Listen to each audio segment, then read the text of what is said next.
My girl is, she's out of town, so you know what that means. You know what that means? Yeah! I get to take care of her cat. Hey, hey. Never taken care of a cat before. It's my first time doing it. They're so peculiar. I've taken care of dogs, but cats, like cleaning up their litter box is like sifting for gold. It's like you go in there, you're like, I'm panhandling. Look at this. I got a nice chunk of gold right here. I can feed my family for a week with this one. That's right. I can buy a nice slice of life out west with this little piece. Maybe I'll give it to the crazy person outside. He can live off of this. It's gold. I like cats. They're great. It's fun. I've learned so much. Dogs poop outside. Cats poop inside. The common denominator is we have to clean up after both of them. It says a lot. Think about it. Anyways, do you want to play a little bit? That'd be great if you would play. I want to try something. I wanted to teach them something because comedy is great, but you know what's greater than comedy? Knowledge. We got to have knowledge in the building. Who knows the richest man in Babylon? Well, I'm about to teach you about the richest man in Babylon. And one day, you might be the richest man or woman in Babylon. That's right. First, let me Babylon a little bit. I want to teach you about the 5 laws of gold. Have you heard about that? The 5 laws of gold? The first law.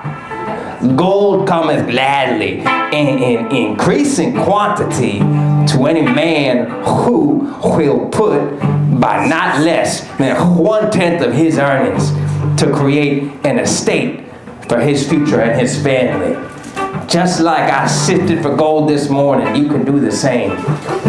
Turn that litter into treasure. The second law of gold. Let's skip the second law. Who cares about that? We're gonna go to the 4th law of gold. We don't got much time left up here.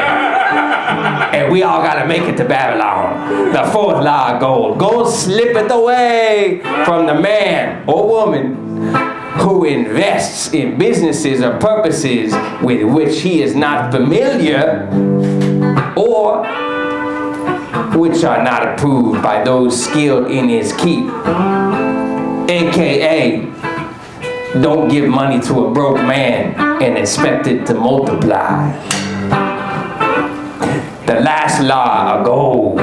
Gold flees the man who would force it to impossible earnings or who followeth the alluring advice of the tricksters and the schemers or who trusts it to his own inexperience and romantic desires and investments. The trick to keeping gold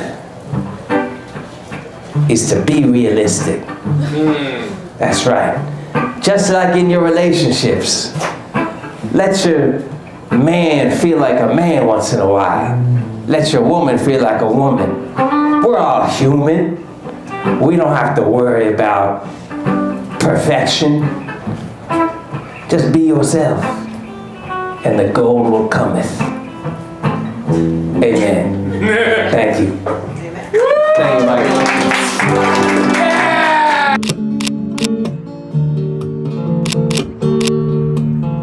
It's very important to be yourself, in life, when you're performing. I've talked about it in a lot of my other videos. You get to see it a little bit now with me on stage. And what I was doing at the end of that set was, I wasn't even trying to do stand-up jokes. I was trying to have fun with the audience. I guess in clown class, like my teacher Ed, like he's taught me, you always want to find ways to have fun with the audience. And this is going to sound kind of crazy or insane. Sometimes with stand-up comedy, you forget to do that because you're telling a joke, right? Or you're just focused on telling a joke. So the whole point of me doing that character or whatever at the end of the richest man in Babylon, I just thought it would be fun to do, and it could be a way to have fun with the audience and connect with people on like an individual level.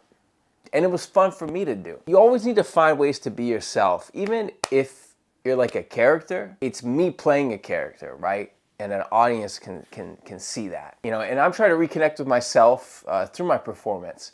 And that doesn't always mean you're gonna see set up, punchline, set up, punchline. So I'll practice like in ways like this. So I don't know if that's even interesting to you guys, but it is to me, and I find it makes me better as a performer. And I actually captured a great moment from clown class this past week with my teacher, Ed. I'm gonna play it. You better listen good, and you know me, I'm very democratic and diplomatic, but you better get this through your heads if it's not already in your heads.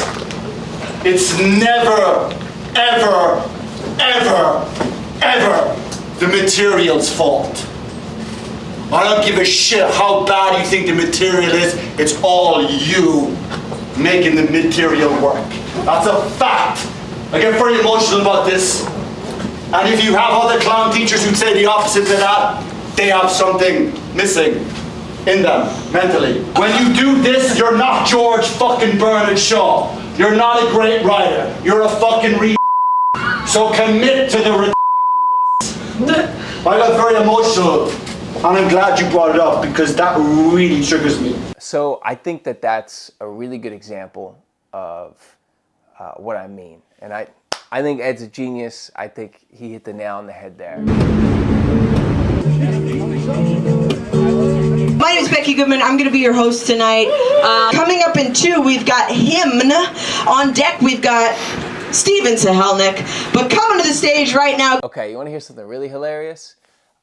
So I did a set at the Music Inn this week at the mic, and my camera did not record, but I have the audio from the audio on my phone. So I like the set. So what I want to do is just recreate it in my living room, and I'll just play the audio from the set underneath, and then this will just be a visual so you can watch it. A lot of the times when I'm going over my notes, if I don't have the visual anyways, I just have to listen to the audio. So this is how I listen back to my sets, and this, I hope you enjoy it. This is kind of weird. I've never done this before, but let's do it. The city's getting like a little dicey again, at least since I moved here, when it was Bloomberg and the whole Disney World era, you know, when they had the M&M store. That's crazy. It's getting dicey again, you know, get your hands off of it. It's a dicey place. And the way to tell that New York is getting dicey, actually, for anywhere in the world, you can use this anywhere. This is true. This is how you tell somewhere it's getting dangerous. It's when they start shutting the McDonald's down. That's right. I don't know if you know this. America only bombs countries without McDonald's. And then we get Israel to do the rest. I'm just saying. That's not true. That's just, I mean, it is true, but that's not my problem. That's not my fault. Not my fault. But the golden arches, that's like a sign of, that's a peace sign. That's a, do not bomb us. Do not bomb us. Happy meal. Happy meal. Peace. We come in peace. Happy meal. What do you need? Yeah, it's the McDonald's is that, and they shut the McDonald's down. You guys know Greenwich Village, right across the street. That's right. Yeah, it's McDonald's in India where they don't eat cows. They have McDonald's everywhere. There's peace in the world right now. That's right. Yeah, that's where it is. They do have it in India. They do have it in India. In France, the McRoyale is good. Actually, try the Royale with cheese when you go there. But they shut that McDonald's down across the street. That's the first McDonald's that had an armed guard. You guys know that? In the world. First McDonald's, and I mean like with a gun. They had a gun there, armed guard. Not like the pepper spray. That's right. Because honestly, crackheads use pepper spray to season the fries. They just put the fries like, it's good on my tongue. Give me some more of that. Give me some more of that. Oh man, this is what I needed. That's what I needed. So yeah, they had guns there, but they shut that place down. And it's a bad sign when McDonald's are going away. Not good. And that place is crazy, man. I've seen babies with guns outside. You know, they got the grip strength to hold that shit. Speaking of babies, there were more babies delivered in that bathroom than all the New York Presbyterian. Who knew? Did you know that? And that's for the people with healthcare. That's right. You know that? Hey, hey. With healthcare. He's a comedian up here. Hey, he's got some jokes. Oh my God. It's true. And then when they were like done, you know what they do after that? The workers come up, they sweep up the placenta and they take it and they dump it into the McFlurries. It's true. That's how they thicken up the shakes. Did you know that? That's what you're drinking when you go to McDonald's.